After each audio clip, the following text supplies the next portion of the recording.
Hello, this is Di's Readings and Chats. Thank you for joining me.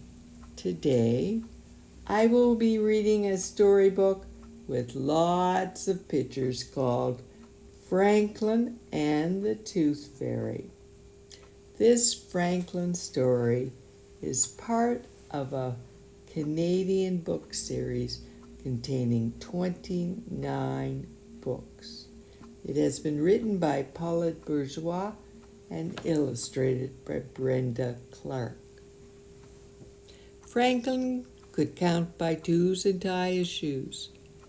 He had lots of good friends and one best friend named Bear.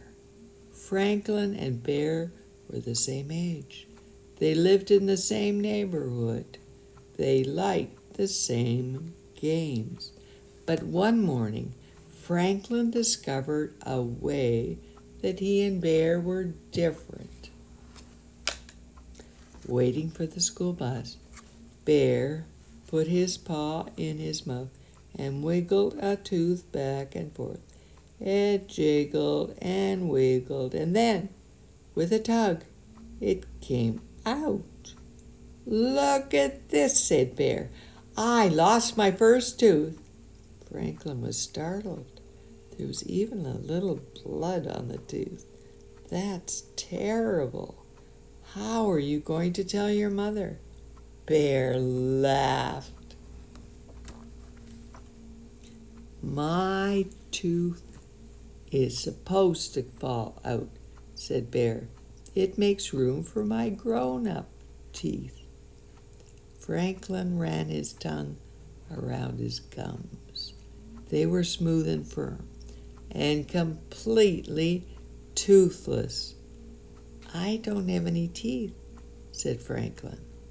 It was Bear's turn to be surprised.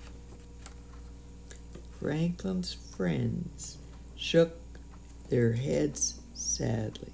"Too bad," they said. Franklin wondered why. He had never needed teeth before. Franklin wondered why. Bear wrapped his tooth in a bit of tissue and put it in his backpack.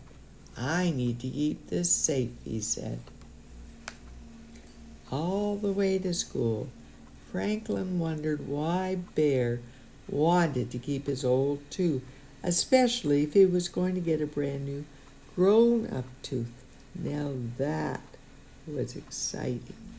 "Why do you want to keep your tooth?" asked Franklin. "Won't you get a big one soon?" All his friends looked at him with amazement. "Don't you know about the Tooth Fairy?" asked Fox. Franklin shook his head. "At night, before you go to sleep, you put your baby tooth under your pillow. Then the Tooth Fairy comes and takes the tooth away," explained Fox. "But that's stealing," said Franklin. "Besides, what does the Tooth Fairy do with all those teeth?" There was a long pause. Bear scratched his head, Fox swished his tail, and Rabbit twitched. "I don't know," said Bear, "but she always leaves something behind." "One of her own teeth?" asked Franklin. Everybody laughed. "Oh, Franklin," said Fox, "the Tooth Fairy leaves a present." Franklin wondered what kind of present a Tooth Fairy would leave. "I hope I get some money," said Bear. "When I lost my first tooth, I got a new book," said Raccoon. "I got crayons," said Fox. Franklin rubbed his gums. He wished he had a tooth to leave for the Tooth Fairy. He wanted a present too. Bear showed his tooth to Mr. Owl as soon as he got to school. Mr. Owl was very excited. "Losing your baby teeth means you are growing up," he said. Franklin did not say anything. He had no teeth, but he wanted to feel grown up too. Franklin was quiet for the rest of the day. At home, Franklin was quieter than usual. "What's wrong?" asked Franklin's mother. "I don't have any teeth," he answered. "Neither do we," said his father. "That's the way we are. That's the way the turtles are." "But I want teeth," said Franklin. His parents looked surprised. "My friends get presents from the Tooth Fairy when they lose their teeth," said Franklin. "Why do they get presents for old teeth?" asked Franklin's father. "Because it means they are growing up," said Franklin. "I see," said his father. That night, just before bed, Franklin had a good idea.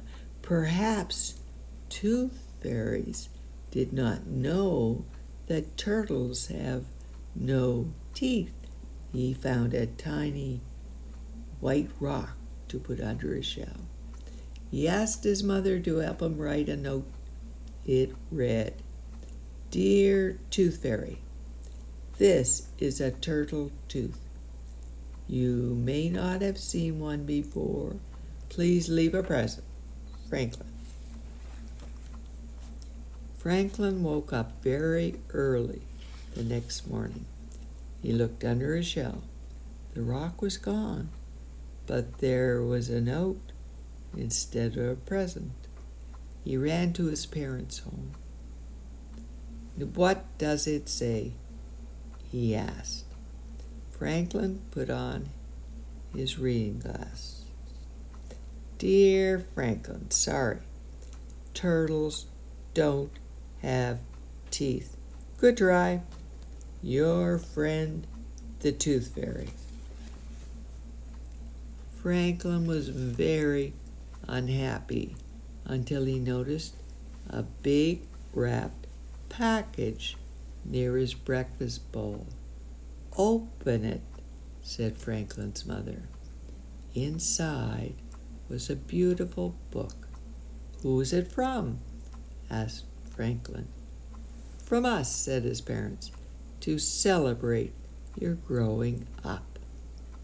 Franklin stood very tall. "Thank you." From then on, Franklin didn't worry about being different from Bear. He knew that in all the important ways, he and Bear were exactly the same. And that ends Franklin and the Tooth Fairy. Before I say goodbye to you today, I want to sing you Barney the Dinosaur song. I love you, you love me, we're one happy family. With a great big hug and a kiss from me to you, won't you say you love me too? So, until we chat again, take care, and God bless you and our world.